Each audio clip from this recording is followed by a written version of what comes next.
On en vient au chiffre du jour. 166, c'est le nombre de soignants non vaccinés contre le Covid-19 qui pourront être réintégrés à partir du 15 mai, lundi prochain.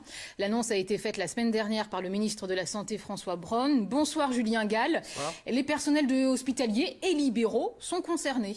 Effectivement, à commencer donc par les professionnels de santé libéraux, toujours suspendus sur la région. Ils sont 48 libéraux conventionnés à être toujours suspendus, c'est-à-dire les médecins, les infirmiers par exemple, les dentistes ou encore les masseurs. 118 libéraux non conventionnés, par exemple les ostéopathes, les psychologues ou encore les nutritionnistes. Concernant les établissements hospitaliers, plusieurs dizaines de personnes vont être réintégrées, mais nous avons contacté deux établissements clés, le CHR d'Orléans où 3 personnes avaient été suspendues et elles ont toutes reçu une proposition de réintégration, et puis le CHRU de Tours, 50 personnes environ suspendues à l'époque du Covid, 9 personnes vont être réintégrées. Cette différence de chiffres s'explique par le fait que depuis, ils se sont fait vacciner ou bien qu'ils ont changé de métier. À noter que comparé au total des professionnels de santé sur la région, c'est-à-dire 4000, ces chiffres sont faibles.